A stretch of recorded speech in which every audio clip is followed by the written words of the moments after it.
आपण reproductive health बद्दल बोलतोय. मागच्या वेळेला बोलणं झालंय आपलं reproductive health.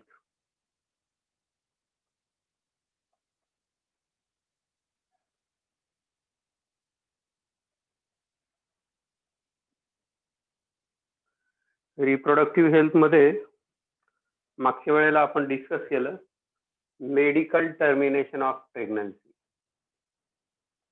Medical termination of pregnancy.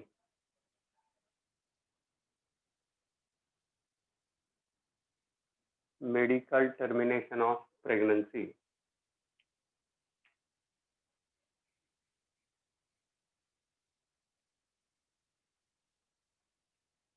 ज्याच्यामध्ये आपण पाहिलं की 1971 मध्ये MTP साठी कायदा केला गेला.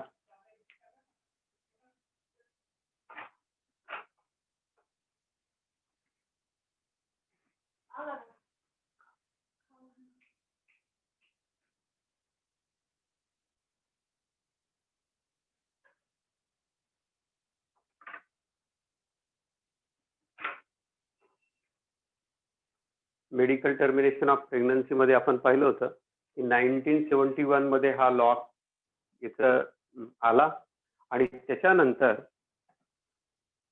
ज्या इलिगल प्रेग्नन्सीज होते किंवा इलिगल अबॉर्शन्स होते, प्रेग्नन्सी म्हणण्यापेक्षा इलिगल अबॉर्शन्स जे होते त्यांना लिगलाइज केलं गेलं. मात्र काय होत होतं की त्याच्या आधी अशी परिस्थिती होती की बऱ्याचशा फिमेल्स अशा होत्या की ज्या फिमेल्स मध्ये हा प्रॉब्लेम येत होता की कुठेतरी क्वॅककडे जे अनऑथोराइज डॉक्टर्स आहेत किंवा जे डॉक्टर म्हणून घेतात स्वतःला अशा लोकांकडे या जायच्या आणि गेल्यानंतर त्यांच्या जीवाला धोका उत्पन्न व्हायचा, कारण यांना ज्ञान नसायचं आणि त्यामुळे अनेक प्रकारच्या समस्यांना या महिलांना सामोरे जावं लागत होतं. आणि त्याचा परिणाम असा झाला की काही डेथ पण झाल्या. दरवर्षी निराळ्या राज्यांमध्ये हजारोच्या संख्येने डेथ व्हायच्या आणि त्यामुळे गव्हर्नमेंट ऑफ इंडियाने ठरवलं की आपल्याला याला लिगलायझेशन करणं गरजेचं आहे. तोपर्यंत देशात असे ठराविक ठिकाणी डॉक्टर्स तयार झाले होते की जे कायदेशीररित्या आणि व्यवस्थित सगळ्या नियमांचं पालन करून स्त्रीची योग्य देखभाल करून व्यवस्थित अबॉर्शन करू शकतील. अबॉर्शन शब्दाचा अर्थ होतो की जी प्रेग्नन्सी नकोय तिला अबॉर्ट करून टाकणं म्हणजे डिस्कंटिन्यू करणं. हे जे डिस्कंटिन्युएशन ऑफ प्रेग्नन्सी आहे हे तेव्हापासून लिगलाइज झालं, म्हणजे त्याला कायदेशीर मान्यता मिळाली. आता याच्यामध्ये आपण पाहिलं होतं मागच्या वेळेला, जर तुम्हाला आठवत असेल तर, की 12 आठवड्यांच्या आतली जी प्रेग्नन्सी असते, 12 up to 12 weeks MTP is comparatively safe. Comparatively safe मानली जाते.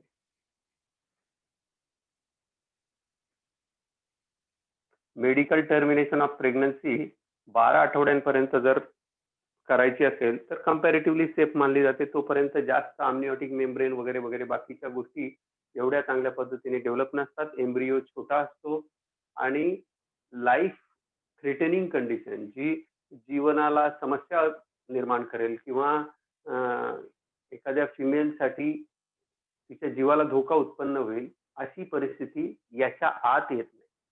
त्यामुळे ही गोष्ट आता परफेक्ट लक्षात ठेवायची आहे की 12 आठवड्यांपर्यंतचं जे अबॉर्शन असतं त्याला ते कंपॅरेटिव्हली सेफ असतं. त्याच्यामध्ये एक मेडिकल प्रॅक्टिशनर आणि त्या स्त्रीची इच्छा या दोन गोष्टींचा विचार केला जातो. मात्र 12 आठवडे ते 20 आठवड्यांपर्यंतची जी प्रेग्नन्सी असते ती जर अबॉर्ट करायची असेल, ऑफकोर्स अबॉर्शन कुठलीही स्त्री केव्हा करेल जेव्हा त्या बाळाला किंवा तिची शारीरिक स्थिती, मानसिक स्थिती ही चांगली नसेल किंवा ती त्या बाळाला सांभाळण्याच्या परिस्थितीत नसेल, तर अशा वेळेला डॉक्टर अबॉर्शन करण्याचा निर्णय देत असतात. तर अबॉर्शन करण्याचा निर्णय हा स्त्रीचा असतो आणि कुटुंबाचा त्याच्यात इंटरफिअर नसतो आणि डॉक्टरचा असतो. म्हणजे डॉक्टर आणि स्त्री यांनी जर ठरवलं, जो कॉम्पिटिटिव्ह डॉक्टर आहेत, जे त्या क्षेत्रातले तज्ञ आहेत, स्त्रीरोग तज्ञ आहेत, त्यांना हा अधिकार देण्यात आलेला आहे. आणि ज्या ठिकाणी स्त्रीरोग तज्ञ नसतात, त्या ठिकाणी कमीत कमी एम-बी-बी-एस डॉक्टर जे असतात, यांना ही ऑथॉरिटी देण्यात आलेली असते. आता याच्यामध्ये काय लिहिलंय, medical termination of pregnancy amendment act 2017 मध्ये 2000 हा एक्झाम मध्ये क्वेश्चन येऊ शकतो की यांच्या ह्या कायद्यामध्ये निरनिराळ्या वेळेला सुधारणा झालेली आहे. पण सध्याच्या काळामध्ये अगदी अलीकडच्या काळामध्ये कधी याच्यामध्ये काही बदल करण्यात आले, काही विशेष गोष्टी सुचवण्यात आल्या, तर ह्या 2017 साली आहे. आपल्याला माहिती आहे भारतात जसा कायदा तयार केला जातो तसं कायदा मोडणारे तितक्याच जोरात तयार होतात आणि तितकेच शिताफीने त्याचा वापर करत असतात.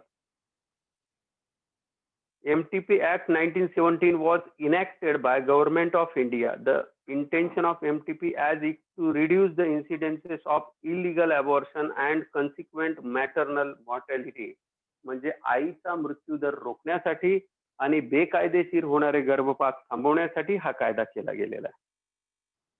As per the provision of the MTP Act, medical termination of pregnancy act मध्ये असलेल्या तरतुदीनुसार only the consent of woman whose pregnancy is being terminated is required. 1971चा कायदा असा सांगतो की त्याच्यामध्ये फक्त त्या स्त्रीची इच्छा विचारात घेतली जाते, तिची इच्छा असेल तर अबॉर्शन करून दिलं जातं. According to MTP act pregnancy may terminated पहिल्या 12 आठवड्याच्या आत, 12 आठवड्यापेक्षा जास्त पण 20 आठवड्यापेक्षा कमी असेल तर the register medical practitioner opinion is mandatory. Register medical practitioner जो आहे, जो नोंदणीकृत परवानाधारक जो आहे, वैद्यकीय परवानाधारक जो डॉक्टर आहे, त्याची संमती या ठिकाणी ग्राह्य मानली जाते आणि would involve the risk of life of pregnant woman to grave abnormal physical or mental health or is substantial risk to the child.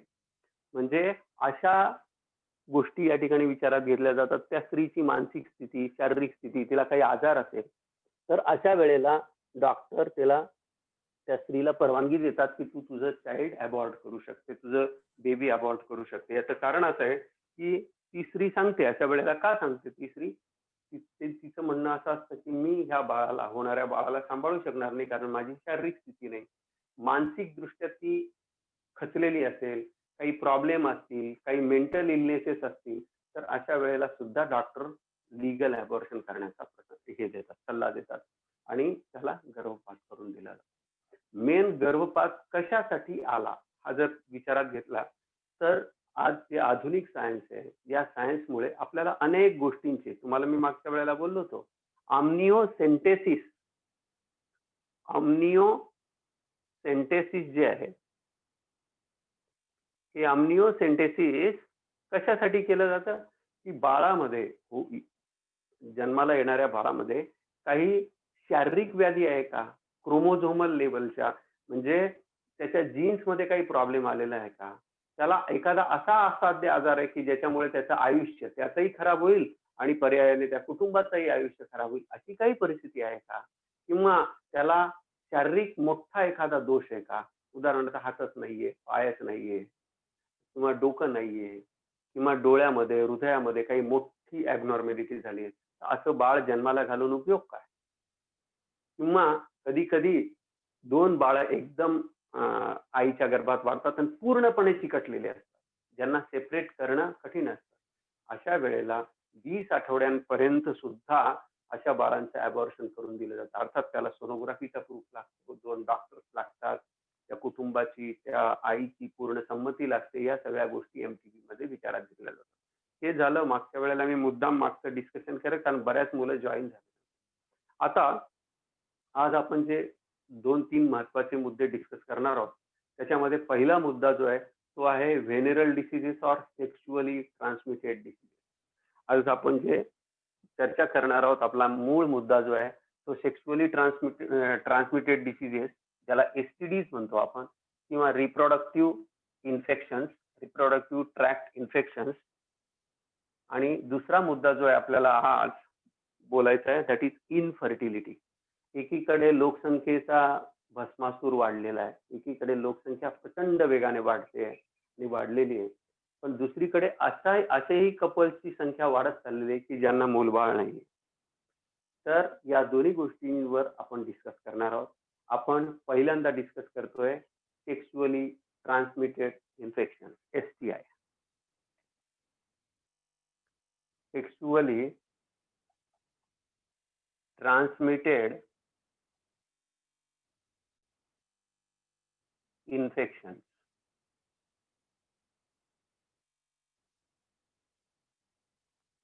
याला STD पण पूर्वी म्हणायचे, आता नाव बदललं आहे, याला STD पण म्हणायचे. याला सेक्शुअली ट्रान्समिटेड डिसीजेस असा त्याचा फुल फॉर्म आहे. याला दुसरं एक नाव आहे व्हेनेरल डिसीजेस. याला मराठीमध्ये गुप्तरोग असं म्हटलं जातं. आता गुप्त म्हणण्याचं कारण असं आहे की हे जेनायटल्सला होतात, रिप्रोडक्टिव्ह सिस्टीमच्या ला अफेक्ट करतात, म्हणून यांना गुप्तरोग असं म्हटलं जातं. आता हे जे गुप्तरोगचा जो प्रॉब्लेम आहे, नीट लक्ष द्या, गुप्तरोगाचा किंवा व्हेनेरल डिसीजचा जो प्रॉब्लेम आहे, याचा अतिशय मोठा परिणाम त्या व्यक्तीच्या जीवनावर होतो, समाजावर होतो, त्या कुटुंबावर होतो. हे लोक अतिशय अतिशय खचलेले असतात, खूप खराब परिस्थितीमध्ये. या आजाराचं जर किंवा ह्या प्रकारच्या इन्फेक्शनच्या बाबतीत जर बोलायचं झालं तर जनरली हे इन्फेक्शन त्या लोकांना होतात की जे अशा व्यक्तीशी ज्यांचा इंटरकोर्स झालेला आहे, मेल असो फिमेल असो. फिमेल बरेचदा अशा व्यक्तीच्या आकर्षणाला किंवा अशा व्यक्तीच्या भूलथापांना बळी पडतात आणि स्वतःचं शरीर सुपूर्द करतात आणि त्यांना त्याचे परिणाम माहीत नसतात, बरेचदा अज्ञान पण असतात आणि त्याचा एवढा मोठा भयंकर परिणाम या लोकांना भोगावा लागतो, त्या स्त्री असो की पुरुष, की समजा त्याच्यातनं एखाद्याला एड्स झाला, एखाद्याला सिफिलिस झाला, गोनोरिया झाला, क्लामेडिया झाला, हर्पीस झाला, जेनायटल हर्पीस झाला, तर हे काही असे आजार आहेत, काही पूर्ण बरे होणार आहे, जे आपल्या टेक्स्टबुक मध्ये देण्यात आलेले ते पूर्ण बरे होणार आहे. परंतु समजा जर एखाद्याला HIV ची बाधा झाली, एखाद्याला हर्पीसची बाधा झाली, तर अत्यंत प्रॉब्लेमॅटिक स्थिती तयार होते. त्याच्यानंतर काही फंगल इन्फेक्शन्स पण होतात. आपल्याला 2च आजार दिलेले आणि त्यांचं डिस्कशन करायचं, परंतु अनेक आजार होऊ शकतात. मराठीमध्ये जर तुम्ही आता तुमचं एज ग्रुप जो आहे त्यामुळे सांगायला हरकत नाही, बरेचसे तरुण मुलं हे सेक्शुअल डिझायर पायी यांच्या अनकंट्रोल, तुम्हाला माहिती आहे मी मागे बोललो होतो, हे जे हा जो टॉपिक आहे हा सुरू करतानाच बोललो होतो, तुम्हाला आठवत असेल की याच्यामध्ये बऱ्याचशा मुलांना, बऱ्याचशा मुलींमध्ये इस्ट्रोजेन आणि थोड्याफार प्रमाणात प्रोजेस्टेरॉन आणि मुलांमध्ये टेस्टोस्टेरॉन इतका यांचा प्रभाव जोरदार असतो की यांना सेक्शुअल डिझायर अनकंट्रोल होते. आणि त्यामुळे काय होतं, फिमेल्समध्ये ते प्रमाण खूप कमी आहे, पण मेल्समध्ये ते प्रमाण खूप जास्त आहे. IQ माहिती असते, 4 जे मित्र असतात ते 4 मित्र आपसात चर्चा करतात, यालाही ती उत्सुकता लागते आणि असे मुलं जर त्यांचा पीअर ग्रुप, त्यांचे मित्र मंडळी जर चांगले नसले तर हे सगळे एकत्र येतात आणि असं काहीतरी करून बसतात की ज्याच्यामुळे यांना आयुष्यभर फळ भोगावं लागतं. मागे सावधान इंडिया नावाचा एक काहीतरी टेलिव्हिजनवर कार्यक्रम येतो, कुठल्या चॅनलवर तर मला माहित नाही, तर त्याच्यामध्ये असं दाखवण्यात आलं होतं की 4-5 मित्र जे होते, या 5 मित्रांनी या सेक्शुअल याची फुलफिलमेंट करण्यासाठी, या स्वतःच्या लैंगिक भावनांची परिपूर्ती करण्यासाठी यांनी वेश्यागमन केलं होतं. मला ऐकलं असेल तुम्ही, हा वर्ड खराब वाटतो आपल्याला, या ज्या वेश्या असतात त्यांना इंग्लिशमध्ये प्रॉस्टिट्यूट्स म्हणतात. काही मुलांना, काही मुलींना हा वर्ड आता ऐकायला मिळालेला असेल. या वयोगटामध्ये जनरली ऐकायला. या ज्या असतात या फिमेल्स बाळांनो, अ, समाजात कुठेतरी एखाद्या ठिकाणी यांची वस्ती असते आणि त्या ठिकाणी अनेक लोक जे स्वतःला उच्चभ्रू समजतात असेही लोक यांच्याकडे यांना असा हा थोडा खराब वाटतो. हिंदीमध्ये गणिका वगैरे असा शब्द आहे. इंग्लिशमध्ये यांना प्रॉस्टिट्यूट म्हणतात. या स्वतःची बॉडी त्या पुरुषाच्या स्वाधीन करतात, त्याच्या बदल्यात पैसे घेतात आणि हा यांचा व्यवसाय आहे. देह विक्री हा त्यांचा व्यवसाय आहे. बरेचदा या फिमेल्स निरनिराळ्या आजारांच्या कॅरियर असतात, इन्फेक्टेड असतात. यांच्यामधनं जे लोक यांच्या संपर्कात येतात त्या लोकांना ते इन्फेक्शन मिळत असतं आणि जेवढे लोक त्यांच्या संपर्कात येत असतात, जेवढे ग्राहक म्हणूया, त्यांच्यासाठी ते ग्राहक आहेत. जेवढे ग्राहक येतात, समजा एका दिवसात 3 ग्राहक आले, 4 ग्राहक आले, तर हे 3-3, 4-4 ग्राहक जे आहेत, त्या 3-3, 4-4 ग्राहकांना एकेका दिवसात हे इन्फेक्शन होऊ शकतं आणि अत्यंत खराब अशी परिस्थिती. फिमेल्सला काही व्हेनेरल डिसीजेस जे आहेत, गुप्तरोग जे आहेत, लैंगिक अवयवांचे आजार आहेत, ते फिमेल्समध्ये कमी तीव्रतेचे असतात. पुरुषांमध्ये त्याची तीव्रता जास्त असते. त्यामुळे लगेच लक्षात येतात. पण स्त्रियांमध्ये असिम्प्टमॅटिक राहतात स्त्रिया, म्हणजे त्यांना फारशी लक्षणं जाणवत नाही. आणि काही स्त्रिया ज्या असतात ज्या या अशा पद्धतीने सेक्स सर्व्हिस प्रोव्हायडर्स जे आहेत, तर त्या कॅरियर राहतात अनेक वर्ष आणि त्यांनी बरेचदा त्यांच्याकडे पैसे नसतात, अज्ञान असतं, गैरसमजुती असतात. त्यामुळे पूर्ण इलाज पण करतात आणि अशा स्त्रिया अनेक पुरुषांना, त्यांच्या संपर्कात येणाऱ्या अनेक पुरुषांना हा आजार देऊ शकतात. अलीकडे याचं प्रमाण थोडं कमी झालेलं आहे एड्सच्या भीतीमुळे. पण एक 20-25 वर्षापूर्वी तिकडे जाणाऱ्यांची संख्या खूप जास्त होती आणि आता अलीकडे थोडं भीतीचं वातावरण आहे. पण आता अलीकडे जाणाऱ्यांची संख्या काही तज्ञांच्या मते वाढलेली आहे. कारण आता कॉन्डम्स जे आहेत त्यांचे शोध लागले. कॉन्डम्समुळे काय होतं, की तो व्यक्ती तिथे जातो पण त्याला इन्फेक्शन होत नाही. तर आय होप तुम्हाला आता हे लक्षात आलं असेल, की हे जे आजार आहेत हे त्यांच्या नावातच आहे, सेक्शुअली ट्रान्समिटेड डिसीजेस. तर याच्यामध्ये आपण 2 आजार शिकणार आहोत. पहिला जो आजार आहे that is called as gonorrhoea. पहिला शिकणार आहोत सिफिलिस आणि दुसरा शिकणार आहोत गनोरिया. सिफिलिस स्पेलिंग नीट लिहा, SYCHILIS सिफिलिस. याला मराठीमध्ये गरमी असा शब्द वापरला जातो. आणि दुसरा जो आजार आहे त्याचं नाव आहे गोनोरिया.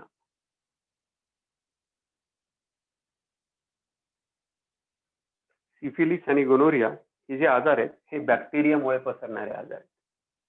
या आजाराचे बॅक्टेरिया त्या जेनायटल पार्ट्स मध्ये प्रेझेंट असतात आणि तिथून हे इन्फेक्शन होतं.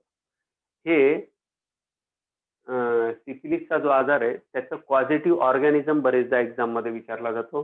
त्याचं नाव लिहून घ्या, ट्रिपोनिमा पॅलिडम,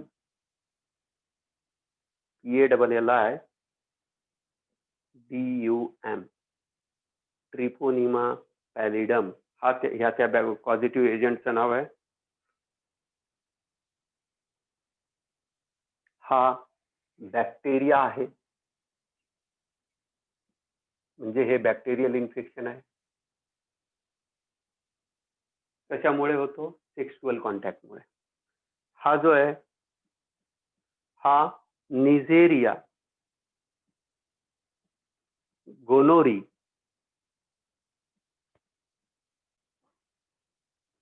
EAE निझेरिया गोनोरी, एकदा स्पेलिंग बघून घ्या.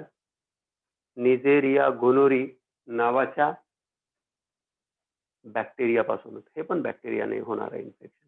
निझेरिया गोनोरी यांचे कॉझिटिव्ह ऑर्गॅनिझम लिहून ठेवा, NEISSERIA, NEISSERIA,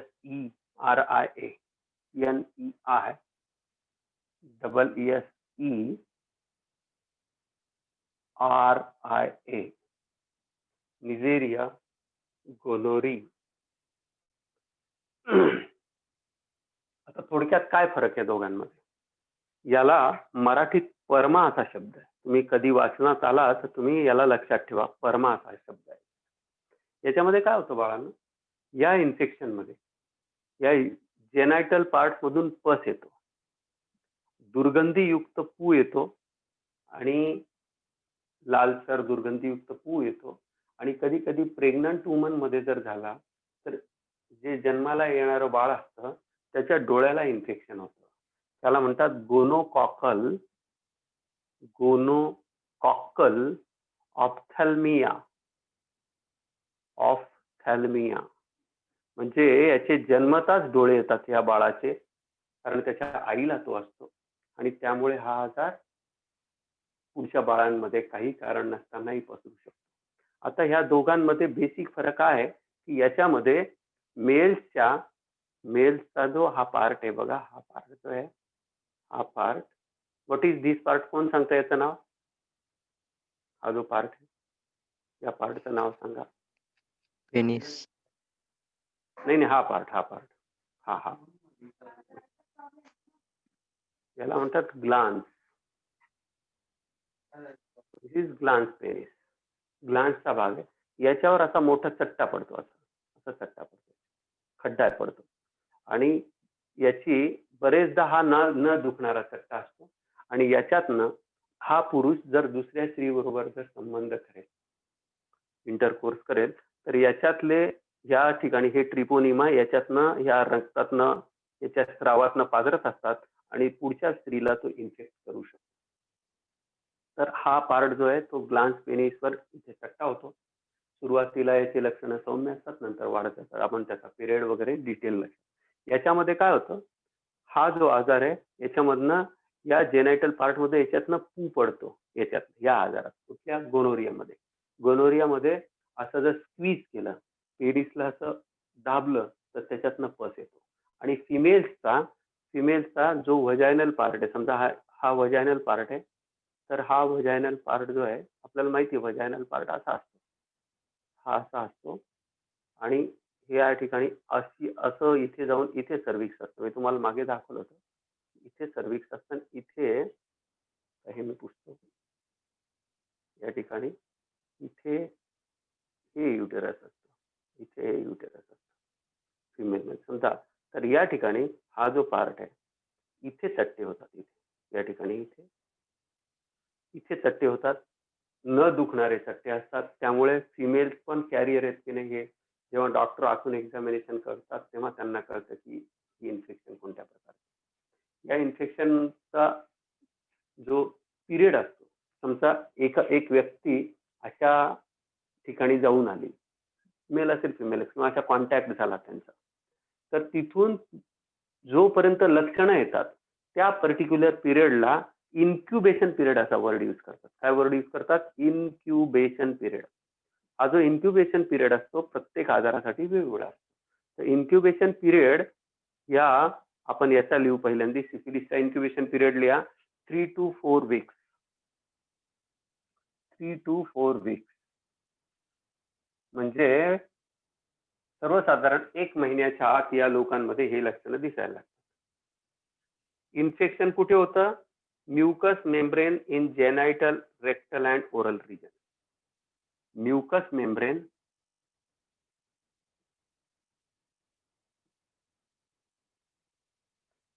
ऑफ जेनायटल,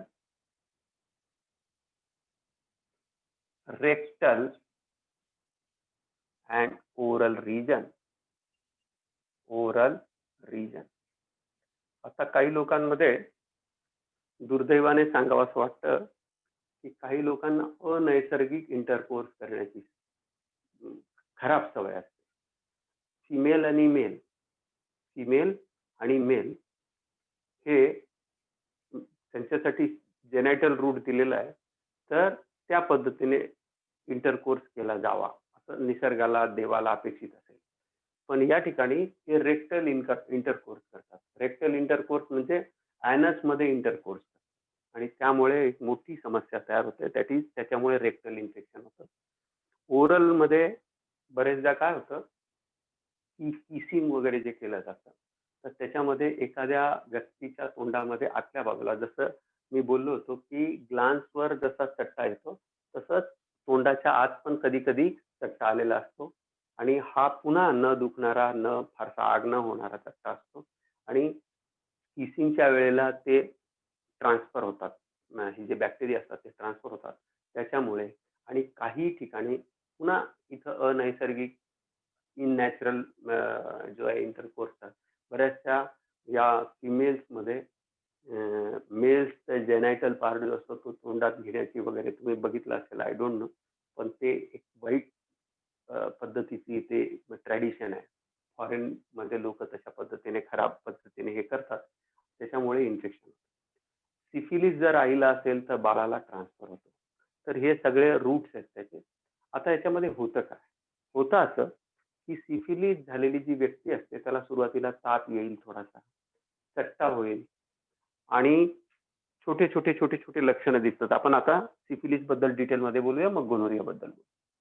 सिम्पटम्स काय काय असतात असं आपण लिहूया. आता इन्क्युबेशन पिरियड तुम्हाला कळला, सिम्पटम्स लिहू. आता सिम्पटम्स जे असतात ते 3 प्रकारचे असतात. जर तुम्ही पहिल्यांदा इलाज केला नाही तर प्रायमरीचं रूपांतर सेकंडरी मध्ये होतं आणि सेकंडरीचं रूपांतर टर्शरी मध्ये. तर सुरुवातीला जे लक्षणं दिसतात त्यांना प्रायमरी म्हणतात, त्याच्यानंतर जे दिसतात त्यांना सेकंडरी म्हणतात आणि त्याच्यानंतर जे होतात त्यांना टर्शरी म्हणतात आणि टर्शरी नंतर या माणसांना बरं करणं अवघड असतं आणि याच्यात मृत्यू होऊ शकतो. म्हणजे प्रायमरी आणि सेकंडरी स्टेजच्या, कारण याच्यामध्ये एवढा मोठा डॅमेज होतो की कधी कधी यांना पॅरालिसिस होणं, हृदयाचा कायमस्वरूपीचा आजार जगणं, या गोष्टी होत असतात. तर प्रायमरी लक्षणं काय काय असतात ते आपण नीट समजून घेऊया. प्रायमरी लक्षण मध्ये तिथे एक चट्टा तयार होतो, त्याला म्हणतात शँकर, मग कँकर असा पण शब्द यूज करतात. कँकर, नीट लक्ष द्या. काही शॅन उच्चार करतात, काही कॅंग असा उच्चार करतात. तर हे कँकर तयार होतं. जसं मी मगाशी बोललो होतो की समजा हा जो पार्ट आहे ना, हा पार्ट, याच्यावर असा चट्टा होणं, याच्यावर असा खड्डा पडणं, याला आपण म्हणतो कँकर. असा कँकर जो असतो तो कँकर फिमेल्स मध्ये पण होतो आणि जेंट्स मध्ये पण. त्याच्यावरनं डॉक्टर लोक हा आजार सहज ओळखतात. त्याच्यानंतर या आजारांचं निदान करण्यासाठी व्हीडीआरएल नावाची एक तपासणी केली जाते, रक्त तपासणी. व्हीडीआरएल याचा लॉंग फॉर्म तुम्हाला पाहिजे असेल तर लिहू शकता. व्ही म्हणजे व्हेनेरल, डी म्हणजे डिसीज, आर म्हणजे रिसर्च, RESEARCH, लॅबोरेटरी. त्यामुळे बऱ्याचशा प्रेग्नंट वुमनला डॉक्टर लोक व्हीडीआरएल ची तपासणी करून घ्यायला सांगतात. तर व्हीडीआरएल किंवा एसटीडी असं शॉर्ट मध्ये डॉक्टर लिहून तपासण्या करून घेतात. प्रेग्नन्सीच्या डॉक्टरांकडे जेव्हा आपण तपासायला जातो तर डॉक्टर काय करतात, पहिल्या 3 महिन्याच्या आत बऱ्याचशा छोट्या छोट्या छोट्या छोट्या तपासण्या करून घेतात की बाळाला होऊ घातलेल्या बाळाला काही धोका तर नाही, जेणेकरून समजा जर तशी परिस्थिती येत असेल तर त्या बाळाचं अबॉर्शन करता यावं, हा त्याच्या मागचा हेतू असतो. आता हे पहिलं लक्षण आपल्याला मिळालं की इथे कँकर तयार होतो आणि ह्या कँकर नंतर जिथे इन्फेक्शन झालं असेल त्या साईटवर दिसतो. कँकर इज फॉर्म्ड ऑन एक्सटर्नल जेनायटेलिया, बाह्य भागावर हा दिसत असतो. स्किन रॅशेस येतात आणि सौम्य प्रकारचा ताप येतो. स्किन रॅश येते म्हणजे अंगाला लालसर पुरळ उठतात, स्किन रॅश येते आणि माइल्ड फीवर येतो, सौम्य प्रकारचा ताप येतो. माइल्ड फीवर हे सामान्य लक्षण आहे.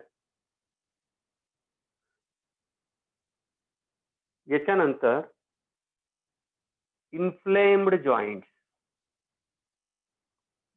जर हा आजार असाच राहिला तर सांध्यांना सूज यायला सुरुवात होते, सांधे सुजतात.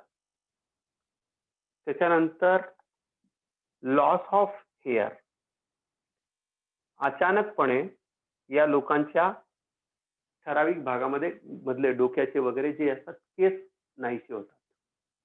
सेकंडरी, टर्शियरी मध्ये पॅरालिसिस होतं, कारण हे जंतू मेंदूत जाऊन मेंदूच्या जे पार्ट्स आहेत, नर्वस सिस्टीम जे आहे त्या नर्व्हला डॅमेज करतात आणि त्या ठिकाणी त्यामुळे या व्यक्तींना अर्धांग वायूचा झटका येतो, पॅरालिसिस होतं. आणि त्याच्यापेक्षा पुढे जाऊन सांगायचं झालं तर डिजनरेटिव्ह चेंजेस होतात आणि त्यामुळे हार्ट पण डॅमेज होतं. Paralysis due to degenerative changes. Degenerative म्हणजे नष्ट होणं, पेशी नष्ट होणं. चेंजेस इन ब्रेन आणि निराळ्या प्रकारचे हार्टच्या वॉलचे प्रॉब्लेम येतात. हार्ट वॉल डॅमेज आणि अशा वेळेला या लोकांना वाचवणं कठीण होतं किंवा वाचले तरी फारशा कामाचे नसतात. बरं, ह्या आजारावर उपचार आहे का काही आणि यांना टाळलं जाऊ शकतं का? तर त्याच्याबद्दल 2 मिनिटात बोलूया. हा आजार टाळला जाऊ शकतो बाय युजिंग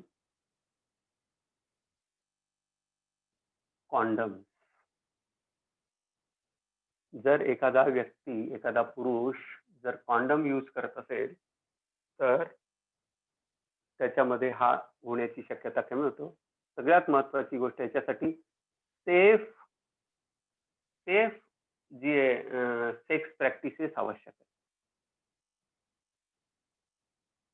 म्हणजे ज्याला आपण म्हणतो, पुन्हा आपण आपल्या आता मुद्द्यावर येतो की स्त्री आणि पुरुष यांचा एकमेकांवर विश्वास असला पाहिजे. त्यांनी तिसरी वाममार्गाला किंवा चुकीच्या मार्गाला जाता कामा नये. तो पुरुष आहे, त्यांनी एकमेकांना समजून घ्यावं. कारण या लैंगिक आजारांचे परिणाम भयंकर, तुम्ही पाहिलं आता किती खतरनाक परिणाम असे होत असतात. त्यामुळे यांनी सेफ सेक्स प्रॅक्टिसेसकडे, कॉन्डोम्सच्या यूजकडे लक्ष दिलं गेलं पाहिजे. त्याच्यानंतर unknown sex partner, unknown sex, unknown sex partner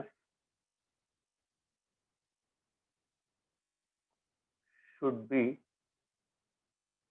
avoided.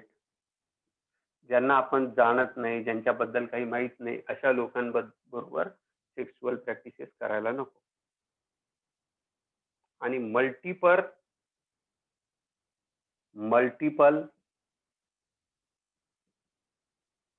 Partners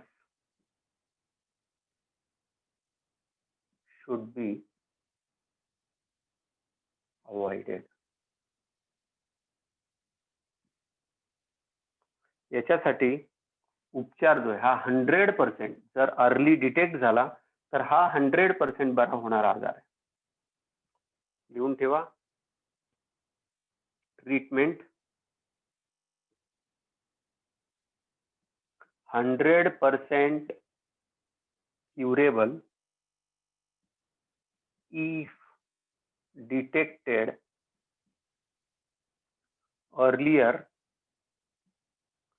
and treated by proper doctor, proper expert. जर योग्य तज्ञापर्यंत तुम्ही पोहोचलात तर हा 100% बरा होणारा आजार आहे. ड्रग ऑफ चॉईस असतं. त्याच्यासाठी इंजेक्शन दिलं जातं, अँटीबायोटिक. त्याचं फेवरेट अँटीबायोटिक आहे पेनिसिलिन.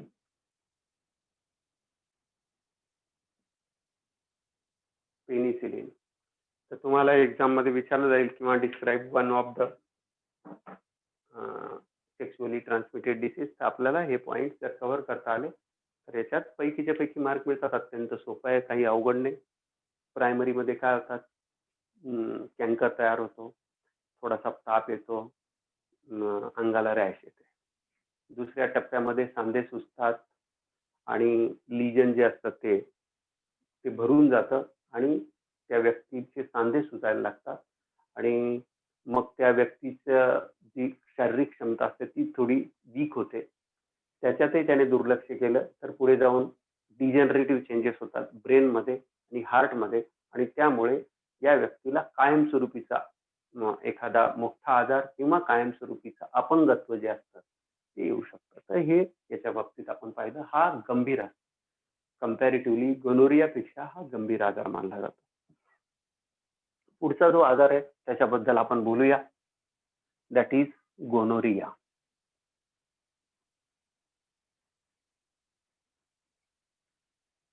त्याचा पॉझिटिव्ह ऑर्गॅनिझम आपण लिहिला.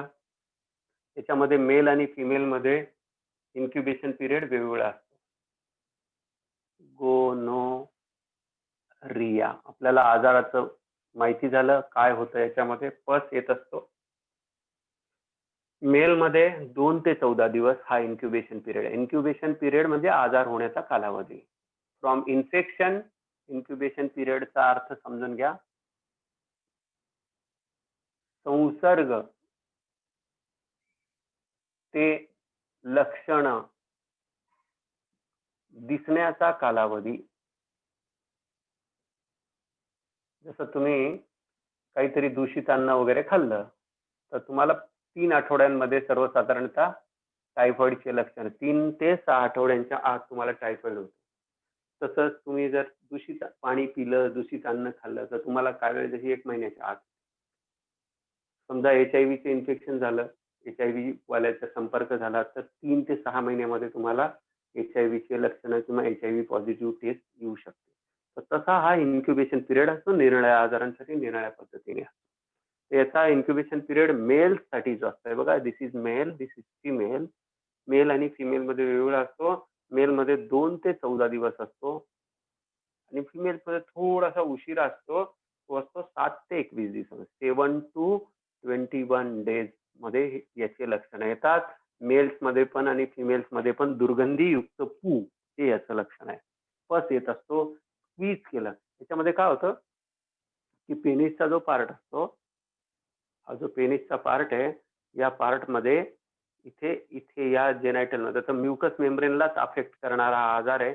त्यामुळे काय होतं बरेचदा इथे ब्लॉक तयार होतो. या पसमुळे ब्लॉक तयार होतो आणि हे लोक जेव्हा युरिन पास करतात किंवा युरिन पास करताना यांच्यामध्ये जर यांचं युरिन आपण बॉटलमध्ये पकडलं तर आपल्याला दिसेल की इथे खाली बराचसा पस जमा झालेला आहे आणि खूप साऱ्या पस सेल्स यांच्या युरिन मध्ये मिळतात आणि याचं कल्चर केलं तर याच्यात आपल्याला हा निजेरिया गोनोरी बॅक्टेरिया पण मिळतो. आणि पुन्हा हा गंभीर स्वरूपाचा आजार आहे. याच्यामध्ये हळूहळू लक्षणं कसे कसे येतात ते आपण लिहूया. सिम्पटम्स लिहून घ्या. लक्षणं काय काय असतात. मी मगाशी बोलल्याप्रमाणे लघवी करताना भयंकर वेदना होतात, आग होते. लिहून घ्या. partial blockage of urethra and reproductive tract. Partial blockage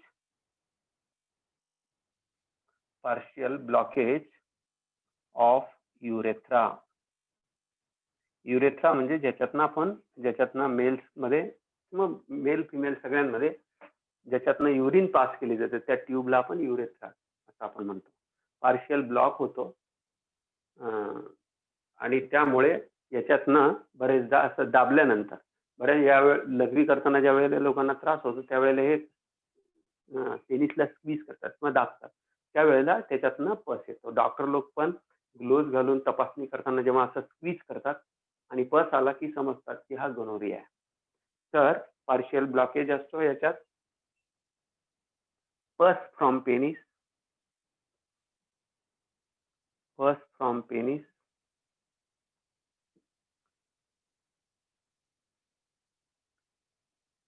pain and burning sensation during urination.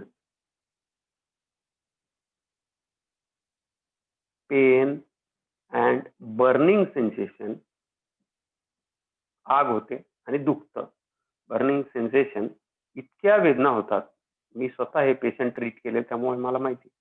Pen and burning sensation during urination, लघवी करताना.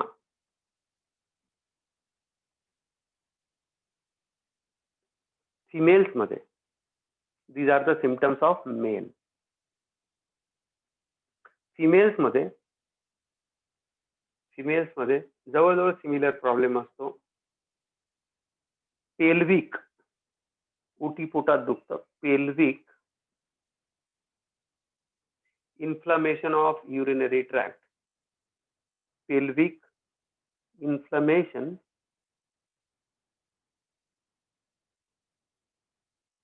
युरिनरी ट्रॅक्ट,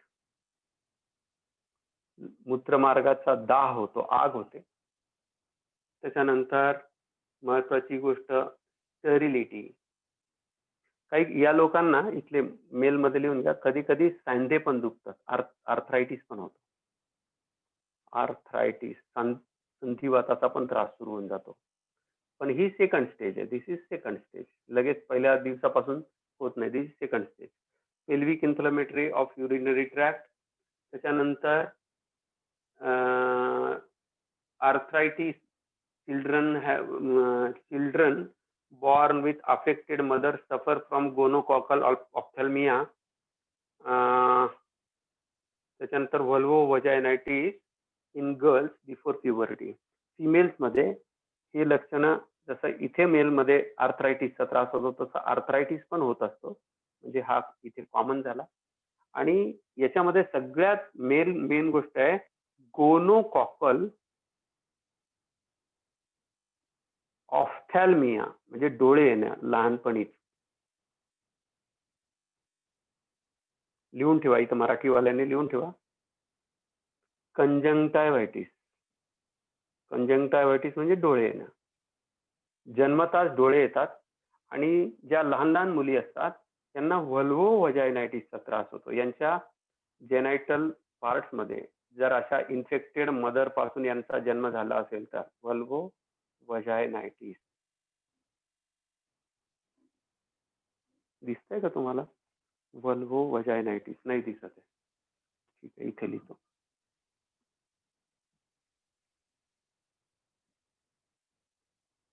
व्हल्वोव्हाजायनायटिस, यांना जन्मतः याचं इन्फेक्शन झाल्यामुळे यांनाही रिप्रोडक्टिव्ह ट्रॅक्टचा त्रास होतो.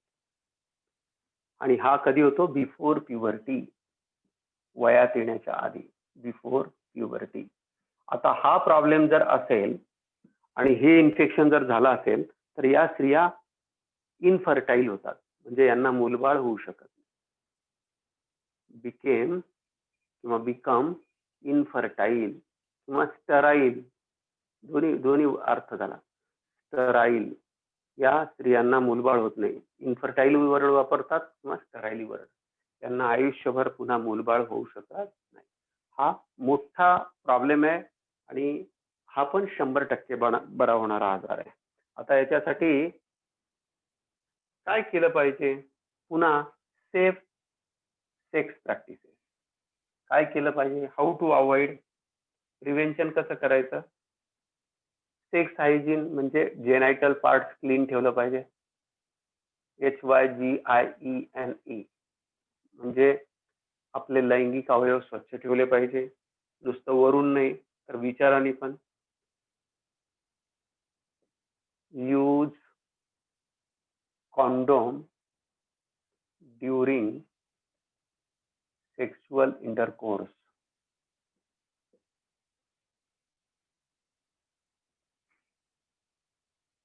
पुढे यालाच आपण क्वाइटस शब्द वापरतो. क्वाइटस शब्द आल्यावर कन्फ्यूज होऊ नका. क्वाइटस शब्दाचा अर्थ होतो सेक्शुअल इंटरकोर्स.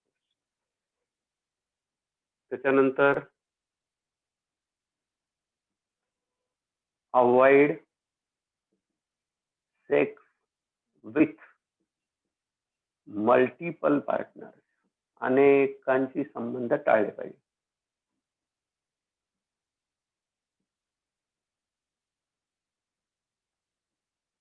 आयुष्यभरासाठी आयुष्य बर्बाद करणारा आजार आहे. ट्रीटमेंट याची सोपी आहे,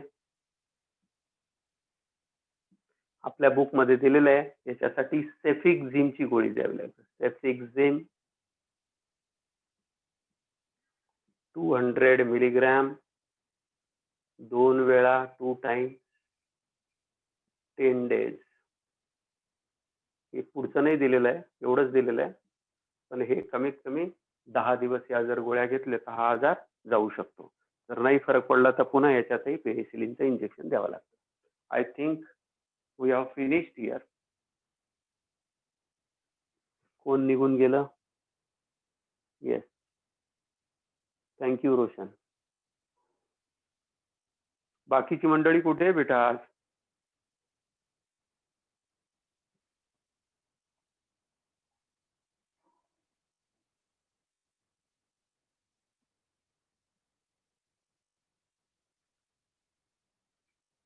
आता आपला जो पुढचा मुद्दा आहे तो आहे इनफर्टिलिटी. ज्या लोकांना मुलबाळ होत नाही अशा परिस्थिती काय केली जाते, कशा पद्धतीने यांना उपचार दिला जातो. मुद्दा आहे इनफर्टिलिटीचा. इनफर्टिलिटी याला वंध्यत्व असा शब्द मराठीमध्ये वापरलाय. वंध्य. स्त्रियांसाठी हा शब्द अत्यंत वाईट अर्थाने, किंवा एखाद्या पुरुषाला तुला मूलबाळ होणार नाही, तू वंध्य आहे असं म्हणणं म्हणजे शिवी आहे, एक प्रकारचा फार मोठा अपमानजनक शब्द आहे. आणि स्त्रियांना तर हा शब्द फार फार वाईट वाटतो त्यांना. आणि अनेक कुटुंबामध्ये स्त्रियांचा छळ केवळ या गोष्टीमुळे, त्यांना मूलबाळ होत नाही म्हणून केला. वास्तविक जेव्हा याची चिकित्सा केली गेली, याच्याबद्दल जेव्हा चर्चा केली गेली, याचं जेव्हा रिअल एक्झामिनेशन केली गेली, तेव्हा असं लक्षात आलं की there are 33% problem in males, 33% problem in females.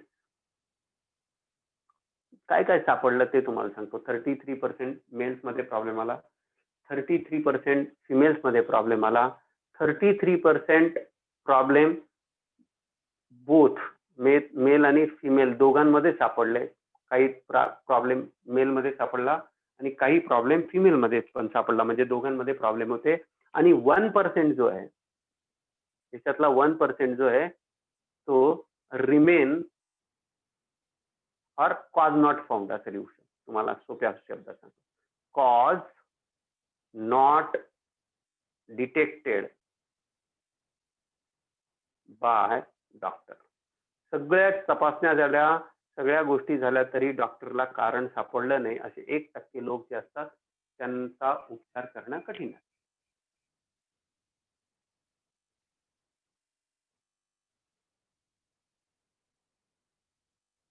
आता इन्फर्टिलिटीचा जो मुद्दा आहे हा सेन्सिटिव्ह इश्यू आहे बेटा. आता इन्फर्टिलिटी कोणाला आहे असं म्हणायचं, किंवा इन्फर्टिलिटीची ट्रीटमेंट कोणाला गरजेची आहे असं जर तुम्ही मला विचारलं तर याचं उत्तर देतो. नीट लक्ष द्या. हे तुम्ही लिहिलं असेल आहे हो, की तुम्हाला माहिती पाहिजे म्हणून मी दिलं. It has been not mentioned in anywhere in our book. तर इन्फर्टिलिटी कोणामध्ये असते आणि का, त्याचे कारण आपण पाहिले, काहीही कारण असू शकतं. तर जनरली इन्फर्टिलिटी केव्हा म्हणतो आपण, की 1 वर्ष हजबंड आणि wife unprotected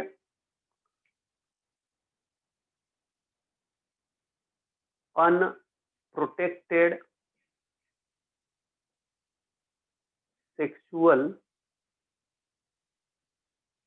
intercourse for 1 year. कमीत कमी अनप्रोटेक्टेड सेक्शुअल इंटरकोर्स जर हजबंड वाईफ असतील आणि 1 वर्ष कुठल्याही प्रकारचे कॉन्ट्रासेप्टिव्ह न यूज करता जर सेक्शुअल प्रॅक्टिसेस करत असतील, इंटरकोर्स करत असतील, आणि तरी मूलबाळ होत नसेल, तर अशा कपलला ॲज इन्फर्टाईल म्हणून ट्रीट करायला केलं पाहिजे, असं गायनेकोलॉजिस्ट लोक जे आहेत, स्त्रीरोग तज्ज्ञ जे आहेत आणि इन्फर्टिलिटी स्पेशालिस्ट जे आहेत, असं त्यांचं डेफिनेशन आहे, असं त्यांचं म्हणणं आहे. काय म्हणणं आहे बघूया. Infertility is defined as inability to conceive. त्याच्याबद्दल लिहूया. It is inability to conceive. Conceive शब्दाचा अर्थ होतो गर्भधारणा.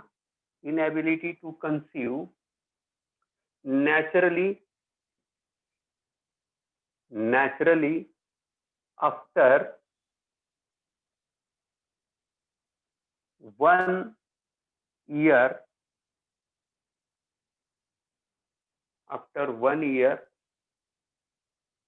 of regular unprotected intercourse.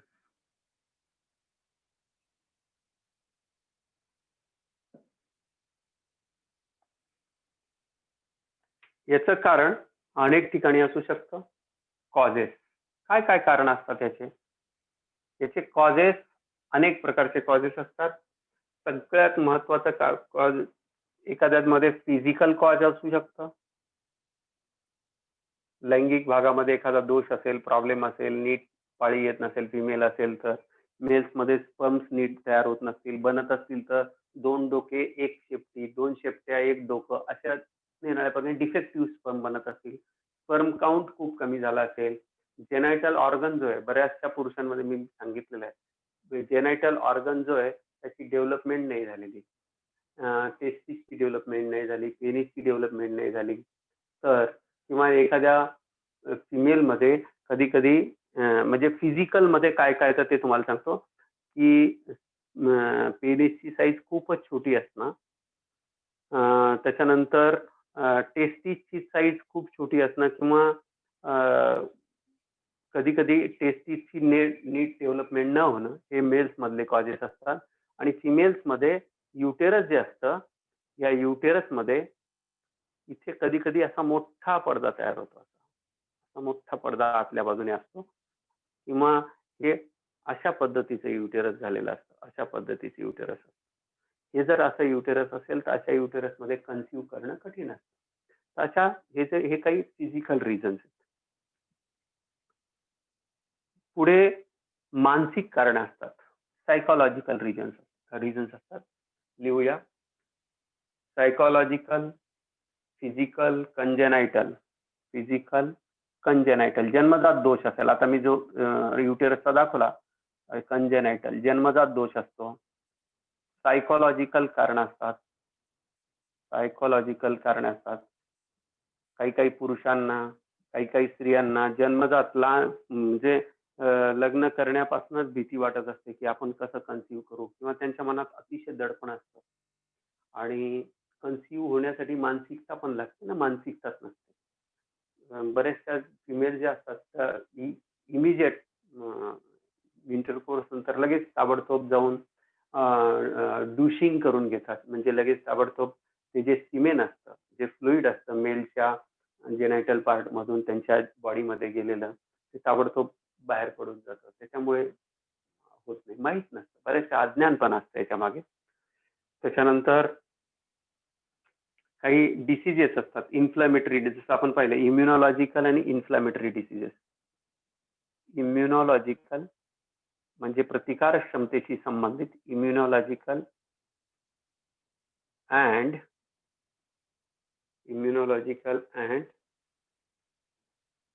Inflammatory diseases.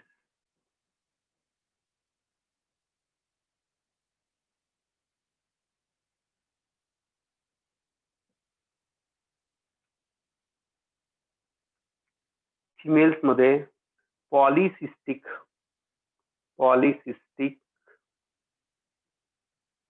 Ovarian syndrome.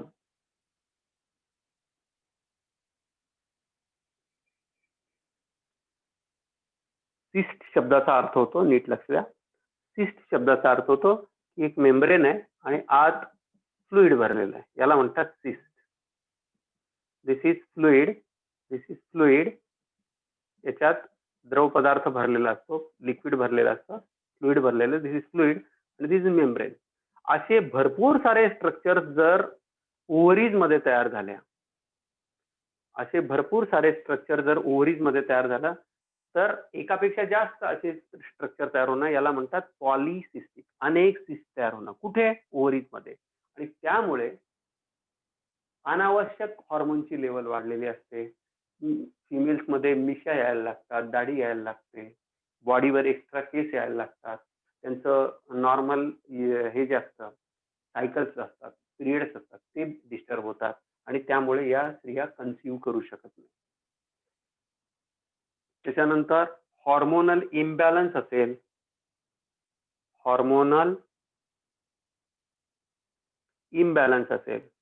योग्य प्रमाणात हॉर्मोन्स बनत नसतील तर हॉर्मोनल इम्बॅलन्स असेल. आणि पुढे एक आणखी रिझन दिलेलं आहे, that is endometriosis.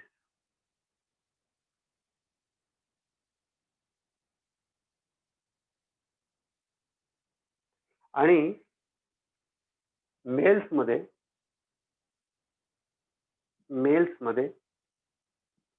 Small rudimentary penis हे मेल्समध्ये बरेचदा कारण. त्याच्यामुळे काय असतो की बरेचदा कॉन्फिडन्स पण खूप मेल्सचा कमी झालेला. साईज जी असते मेल्सच्या जेनायटल ऑर्गनची जी साईज असते ती साईज इरेक्शन नंतर म्हणजे ज्या वेळेला काय म्हणू त्याला सेक्शुअल अराउजल येतो, वर्ड नीट समजून घ्या, सेक्शुअल अराउजल, लैंगिक भावना जेव्हा उचंबळून येते मेलमध्ये त्यावेळेला त्याच्या पेनिसची जी साईज असते, जरी नॉर्मली पेनिसची साईज 2 to 3 इंच किंवा 3 to 4 इंच एवढी असते, 3 इंच पर्यंत असते. पण ज्या वेळेला सेक्शुअल अराउजल होतो त्यावेळेला याची साईज, याची लेंथ वाढत असते आणि त्यावेळेला तो मेल जो असतो तो प्रॉपर इंटरकोर्स करू शकतो. तर समजा जर इव्हन आफ्टर याच्यानंतर पण एवढीच साईज राहिली तर ज्या लेवलला स्पर्म डिपॉझिट झाले पाहिजे वजायनामध्ये तितक्या डीप पर्यंत जात नाही, तर it is one of the reason. दरवेळेला हेच कारण असेल असं काही नाहीये. अशा लोकांसाठी काय केलं जाऊ शकतं त्याची चर्चा आपण पुढच्या पार्टमध्ये करणार आहोत. आय होप तुम्हाला समजतंय. पटपट समजून घेऊया. आता ज्या लोकांमध्ये हे प्रॉब्लेम येतात या प्रॉब्लेम्समध्ये 1978च्या आधीपर्यंत, बिफोर 1978, 1978च्या आधीपर्यंत तीच कपल, इनफर्टाईल कपलच्या बद्दल बोलतो आपण, दीज कपल, या जोड्यांना, या दंपतींना, couple had only two options. यांना 78 पूर्वी अशी परिस्थिती होती यांच्याकडे दोनच पर्याय होते. काय पर्याय होते? पहिला पर्याय होता की either adopt the child, एखादं बाळ दत्तक घेणे, अडॉप्ट चाइल्ड, आणि दुसरा पर्याय होता चाइल्डलेस राहणं, आयुष्यभर मुलबाळ रहित राहणं, चाइल्डलेस फॉर होल लाईफ. संतती विना राहणं हा एक पर्याय होता आणि एखादं बाळ दत्तक घेणं हा पर्याय होता. परंतु आता काय निघालेलं आहे, आता असिस्टेड, आता हे कशामुळे चेंज झालं ते सांगतो. असिस्टेड रिप्रोडक्टिव्ह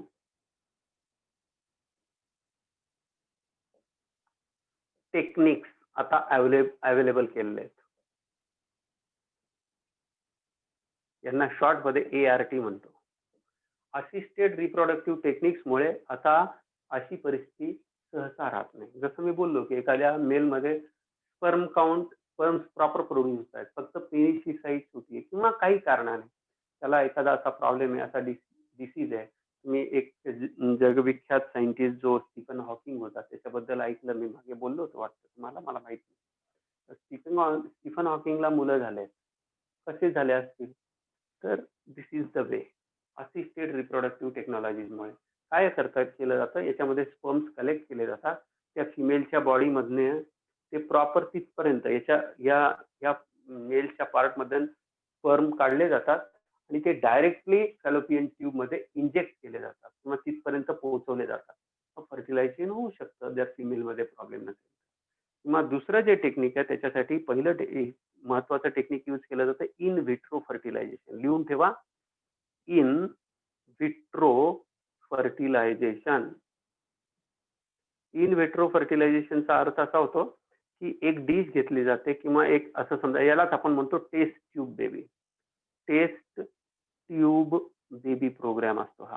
काय असतो, आपल्याला बऱ्याचशा मुलांना माहित नसतं की टेस्ट ट्यूब बेबी म्हणजे ते बाळ त्या ट्यूब मध्ये वाढेल की काय. अजिबात नाही, नीट लक्ष द्या. टेस्ट ट्यूब बेबी मध्ये काय केलं जातं की ही समजा टेस्ट ट्यूब आहे किंवा ही एक डिश आहे, काही तुम्ही घेऊ शकता, ही डिश आहे. या डिशला, या टेस्ट ट्यूबला अतिशय निर्जंतुक अशा वातावरणामध्ये एका बाजूने याच्यात ओव्हम टाकला जाईल आणि या इथे असं आवश्यक असं वातावरण जे त्या फिमेलच्या आपल्यामध्ये कसं असतं इन व्हिवो फर्टिलायझेशन होतं ना आपल्या बॉडीमध्ये इन व्हिवो बॉडीच्या आत फर्टिलायझेशन इन व्हिवो आपल्यामध्ये इन व्हिवो यालाच आपण इंटरनल फर्टिलायझेशन होतं इंटरनल फर्टिलायझेशन होतं काही काही ॲनिमल्स मध्ये आपण पाहतो की एक्सटर्नल फर्टिलायझेशन होतं प्लांट्स मध्ये पण बरेचदा काही काही ज्या बेसिक प्लांट्स आहेत त्यांच्यामध्ये पण आपण पाहतो की वॉटरच्या माध्यमातून दुसरीकडे कुठेतरी गॅमेट भेटतायत एकमेकांना तिथे फर्टिलाइज पण असं ह्युमन बॉडीमध्ये डायरेक्टली फिमेलच्या जेनायटल ट्रॅक्ट मध्ये स्पर्म जातो आणि इंटरनल फर्टिलायझेशन होतं आता हे इंटरनल फर्टिलायझेशन न करता आपण इन व्हिट्रोचा अर्थ होतो इन लॅबोरेटरी इन व्हिट्रोचा अर्थ होतो इन लॅब कंट्रोल कंडिशन्स मध्ये इथे स्पर्म्स सोडले जातात आणि इथे एग पण सोडला जातो आणि ह्या दोघांचं फ्युजन इथे घडवलं जातं हे फ्युजन झालं एक स्पर्म झाला त्याने फर्टिलायझेशन झालं इथे फर्टिलायझेशन झालं की फर्टिलायझेशन झाल्यानंतर हे फर्टिलायझेशन पुढचे 1-2 दिवस त्याला कंट्रोल कंडिशन मध्ये ठेवलं जातं 3 दिवस 4 दिवस आणि हे 8 सेल स्ट्रक्चर दररोज डॉक्टर ऑब्झर्व करतात हे 8 सेल स्ट्रक्चर झालं की मग या फिमेलच्या युटेरस मध्ये या फिमेलच्या युटेरस मधून इकडे लक्ष द्या या हे जे असतं थ्रू इंजेक्शन इथून डायरेक्टली इथून बघा इकडे बघा इथून डायरेक्टली असं याच्यात इंजेक्ट केलं जातं किंवा इथून एक ट्यूब टाकून इथे आणून सोडून दिलं जातं काय हा 8 सेल्ड एम्ब्रियो सोडला जातो काय टाकला जातो इथं बाळांनो एम्ब्रियो टाकला जातो किती सेल्ड असतो हा 8 सेल्ड आपल्याला आता 8 सेल्ड सगळ्या स्टेजेस आपल्याला माहिती आहे हा 8 सेल्ड एम्ब्रियो इथे टाकला जातो मग नॅचरली हळूहळू तो या ठिकाणी येतो इथं तो इम्प्लांट होईल आणि इथे प्रॉपर त्या फिमेलला गर्भधारणा होईल कन्सिव्ह करेल आणि तिला नॉर्मल बाळ होऊ शकतं ही पद्धत आहे याला म्हणतात पहिल्या पद्धतीला नाव दिलं आपण IVF आणि IVF नंतर ते IVF केलेलं जे हा जो एम्ब्रिओ आहे हा या ठिकाणी डेव्हलप होतो या इथून त्या IVF केलेल्या त्या एम्ब्रिओला इथे टाकणं याला म्हणतात झिफ्ट याच्यासाठी वर्ड काय यूज करतात बाळांनो झिफ्ट झायगोट इंट्रा फॅलोपियन ट्रान्सफर याला म्हणतात झिफ्ट ZIFT हे समजलं का फर्टिलायझेशन ट्यूब मध्ये किंवा डिश मध्ये केलं फर्टिलायझेशन बाहेर केलं त्याच्यानंतर फर्टिलायझेशन नंतर याच्यामध्ये डेव्हलपमेंट सुरू झाले हे सिंगल सेल स्ट्रक्चर होतं डिव्हिजन सुरू झाले 2 सेल बनल्या 2च्या 4 बनल्या 4च्या 8 बनल्या 8 सेल 8 सेल स्ट्रक्चर जर असेल तर 8 सेल स्ट्रक्चर आणून त्याला डॉक्टर पिकअप करतात आणि ते बरोबर इथे आणून या थ्रू व्हजायनल रूट याला आणून इथे सोडून देतात एक मोठा कॅथेटर असतो एक मोठी ट्यूब असते आणि त्या ट्यूबने आणून इथे सोडून देतात म्हणजे जसं नॅचरल झालं होतं नॅचरल फर्टिलायझेशन असंच होतं आणि त्या पद्धतीने इथे टाकून दिलं जातं आणि हे टाकल्यानंतर याच्यामध्ये डिव्हिजन सुरू होते आता ते त्या फिमेलच्या बॉडीमध्ये आलेलं आहे हळूहळू याची डिव्हिजन होत सरकत बरोबर ते इथे येतं इथे 16 सेल स्ट्रक्चर 32 सेल स्ट्रक्चर झालं या ठिकाणी हे फंडसच्या रिजनला हे चिकटतं तुम्हाला माहिती आहे त्याच्यानंतरची पुढची सगळी प्रोसेस आपल्याला माहिती आहे ते चिकटेल त्या ब्लास्टोसिस्ट होईल त्या ब्लास्टोसिस्ट नंतर डेव्हलप होत पूर्ण एक बाळ तयार होऊन जातं this technique is called as zygote आता तो झायगोटच आहे अर्ली त्याला झायगोट इंट्रा फॅलोपियन इंट्रा म्हणजे आत फॅलोपियन ट्रान्सफर फॅलोपियन मध्ये झायगोट टाकणं किंवा 8 सेल स्ट्रक्चर टाकणं याला म्हणतात गिफ्ट दुसरं हे आहे त्याला म्हणतात गिफ्ट तर गिफ्ट काय प्रकारे तो आपण 2 मिनिटात समजून घेऊ त्याचा लॉंग फॉर्म पहिल्यांदा लिहून घेऊ. आता ह्या सगळ्या टेक्निक्स डॉक्टर लोक एवढे एक्सपर्ट झाले आणि त्यांना तशा पद्धतीचे एज्युकेशन मिळालं म्हणून हे शक्य झालेलं आहे. दुसरा जो प्रकार आहे तो आपण नीट समजून घेऊ. त्याला म्हणतात गिफ्ट. GIFT. हा जो गिफ्टचा प्रकार आहे बाळांनो, याचा अर्थ आहे गॅमेट इंट्रा, पुन्हा same to same, intra fallopian transfer. हे कोणामध्ये केलं जातं? पहिल्यामध्ये सांगितलं की जनरली मेलमध्ये प्रॉब्लेम असेल किंवा स्पर्म काउंट खूप कमी असेल, खूप कमी स्पर्म आहे, मग अशा वेळेला ते स्पर्म तिथपर्यंत पोहोचतच नाही. नॉर्मली एका सेक्शुअल इंटरकोर्स मध्ये 2 to 4 ml सिमेन येतं.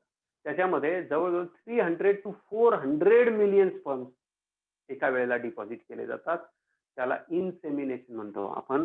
समजा हा फिमेल जेनायटल ट्रॅक्ट आहे, हा फिमेल जेनायटल ट्रॅक्ट आहे आणि या फिमेल जेनायटल ट्रॅक्ट मध्ये या ठिकाणी हा वजायनाचा पार्ट, या ठिकाणी दिस इज सर्विक्स आणि इथे स्पर्म्स डिपॉझिट केले जातात. नॉर्मली सेक्शुअल इंटरकोर्स जर झाला तर त्या सेक्शुअल इंटरकोर्स मध्ये इथे स्पर्म्स डिपॉझिट केले जाते. याला आपण म्हणतो इन्सेमिनेशन. याला आपण काय म्हणतो? इन्सेमिनेशन. आता इन्सेमिनेशन होऊन दिस इज नॉर्मल रूट आणि इथून स्पर्म्स ट्रॅव्हल करत करत करत तिकडे किंवा इकडे दोन्ही बाजूला जातील. ज्या बाजूला एग असेल त्याला फर्टिलाइज करते, हे आपल्याला माहिती. आता इथे काय होत आहे की या फिमेलची, इथे लक्ष द्या, आता या फिमेलची नॉर्मल सेक्शुअल इंटरकोर्स करून सुद्धा इथे ब्लॉक असतो, इथे कुठेतरी ब्लॉक असतो, एक तर ह्या बाजूला किंवा ह्या बाजूला. तर या अशा फिमेल्सला जनरली प्रेग्नन्सी राहत नाही. डॉक्टरांना कळतं एक्सरे करून, निरनिराळ्या प्रकारच्या तपासण्या करून की या फिमेलला इथे इथे ब्लॉक आहे.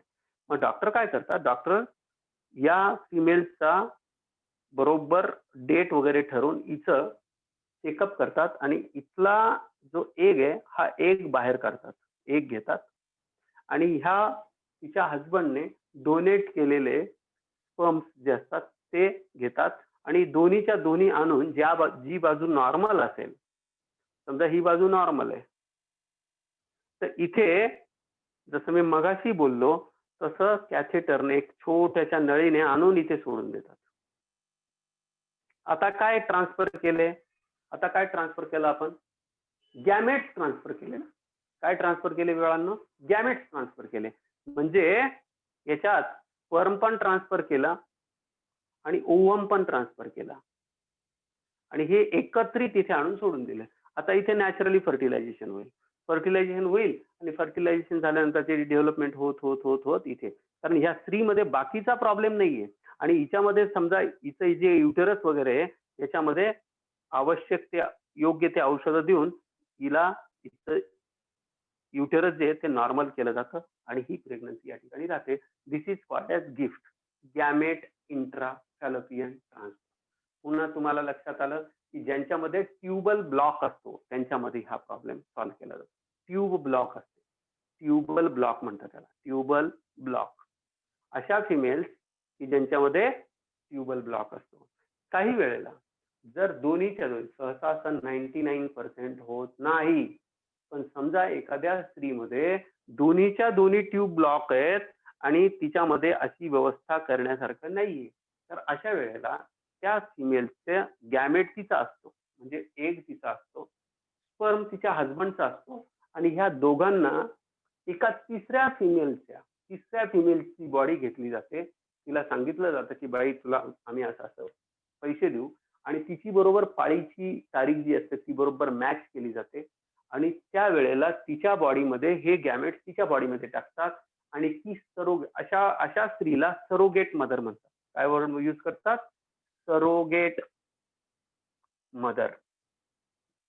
म्हणजे अशी स्त्री, नीट लक्षात घ्या, जी नॅचरली त्या बाळाची बायोलॉजिकल मदर नसेल, पण तिने तिचं युटेरस भाड्याने दिले.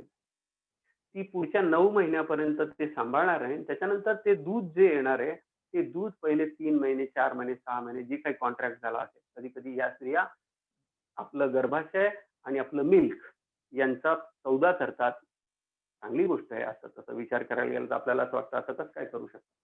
परंतु हे दुसऱ्याचं बाळ स्वतःच्या बॉडीमध्ये वाढवत असतात आणि ते वाढवून झालं अशा फिमेल्सला आपण सरोगेट मदर म्हणतो. त्यांच्यामध्येही आपल्याला गिफ्ट कामात येतं. गिफ्ट टेक्नॉलॉजी आहे कामात येते. आता तिसरी जी टेक्नॉलॉजी आहे तिचं नाव आहे ICSI. लिहून ठेवा. ICSI intracytoplasmic sperm injection. पुढचं जे टेक्निक आहे ते नीट समजून घ्या. या ठिकाणी ओव्हम बाहेर काढला जातो. ICSI इंट्रा सायटोप्लाझ्मिक शब्द सांगतोय काय टेक्निक आहे. Sperm injection. डॉक्टर काय करतात, एक हेल्दी स्पर्म शोधतात आणि या स्पर्मला चान्स घ्यायलाच नको ज्याचा काउंट एकदम कमी आहे. पण काही हेल्दी स्पर्म आहेत तर या स्पर्म्सला घेतात आणि त्यांना स्वतःचं बाळ देतात. त्या स्पर्मला घेतात आणि डायरेक्टली या एग मध्ये इंजेक्ट करून देतात. फक्त एग पर्यंत, म्हणजे त्याच्या समजा हा एग आहे, तुम्हाला माहिती आहे याच्या आजूबाजूला कव्हरिंग असतं, तर इथपर्यंत आणून सोडून देतील. मग तो एग जो असतो, ते स्पर्म जो असतो तो स्वतः याच्यात पेनिट्रेट करतो आणि हे फर्टिलायझेशन घडून आणतो. मग ही टेल वगैरे पडून जाईल, मग हा आत जाईल आणि प्रॉपर फर्टिलायझेशन. याला म्हणतात इंट्रासायटोप्लाझ्मिक स्पर्म इंजेक्शन. डायरेक्टली आता चान्सच घ्यायचा नाही, एकच स्पर्म बरोबर जाईल अशा पद्धतीने हे मायक्रोस्कोपिक इंजेक्शन तयार झालेले आणि ते केले जातात. याला म्हणतात ICSI. आता काही काही फिमेल्स मध्ये आणि काही काही मेल्स मध्ये एक प्रॉब्लेम असा असतो की स्पर्म काउंट पुन्हा कमी आहे, तुम्हाला नीट इंटरकोर्स होत नाहीये. तर अशा वेळेला डॉक्टर लोक एक पुढचा पर्याय करतात, त्याला म्हणतात आर्टिफिशियल इन्सेमिनेशन. त्याला म्हणतात आर्टिफिशियल इन्सेमिनेशन. माझा एक गायनेकोलॉजिस्ट मित्र आहे, तो याची प्रॅक्टिस करतो. तर आर्टिफिशियल इन्सेमिनेशन मध्ये काय केलं जातं नीट लक्षात घ्या. या आर्टिफिशियल इन्सेमिनेशन मध्ये ज्या ठिकाणी स्पर्म काउंट कमी आहे, पुन्हा इथे स्पर्म काउंट नॉर्मल पेक्षा कमी आहे, स्पर्म काउंट इज लेस, त्यावेळेला डॉक्टर काय करतात, एक इंजेक्शन मध्ये एका सिरिंज मध्ये त्या व्यक्तीला सांगतात की बाबा रे तुझं स्पर्म देऊन टाक मला, आणि त्याच्या फिमेल मध्ये त्याची जी ही आहे वाईफ आहे तिच्या बॉडीमध्ये डायरेक्टली इथून असे ट्यूब आणून डायरेक्ट या ठिकाणी इथे ठेवून देतात, इथे ठेवतात. याला इथे आणून इथे डिपॉझिट करतात. किंवा समजा त्याला मूलबाळ पाहिजे पण त्याची फिजिकल अवस्था ती नाही आहे, त्याचा ऍक्सिडेंट झालेला आहे, कमरेला मार लागलेला आहे, इंटरकोर्स करू शकत नाही, अशा वेळेला इथे आणून टाकतात. एक ही पद्धत आहे. आणि जर समजा त्याचा स्पर्म काउंट खूप कमी आहे तर त्याला डायरेक्ट आणून इथे टाकलं जातं. Intra uterine transfer. म्हणजे आर्टिफिशियल इन्सेमिनेशन दोन प्रकारचं असतं. हे असतं, एक जे असतं ते असतं नियर सर्व्हिक्स आणि इन युटेरस, इंट्रा युटेराइन.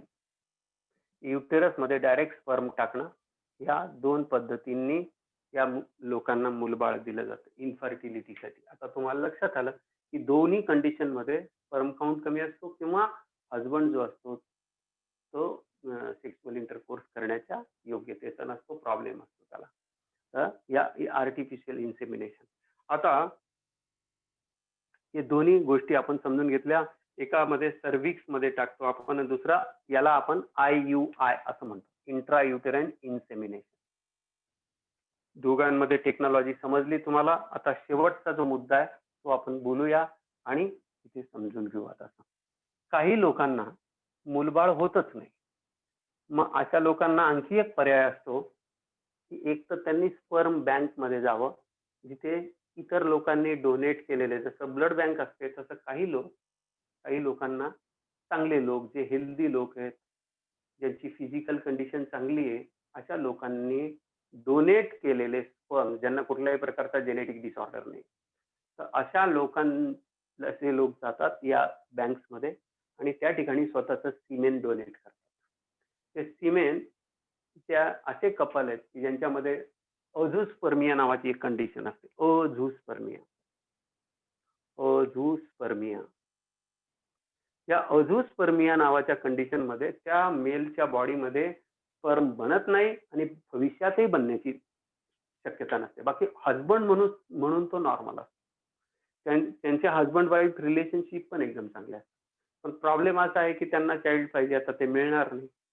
अशा पुरुषापासून जर त्यांना मुलबाळ होणार नसेल तर मग पर्याय काय करायचा, आणि फिमेल नॉर्मल आहे तर अशा वेळेला ती आपल्या हजबंडची परवानगी घेऊन स्पर्म बँक कडून हेल्प घेऊन आणि ते जे हे आहे ते जे स्पर्म्स आहेत ते स्पर्म्स स्वतःच्या आर्टिफिशियल इन्सेमिनेशनने त्याला इंजेक्ट करून घेते. त्याच्यासाठी डॉक्टर लोक सगळं कॉन्फिडेन्शियल ठेवतात, कोणाचा स्पर्म आहे माहीत नसतं आणि प्रॉपरली तिला मुलबाळ दिलं जाऊ शकतं.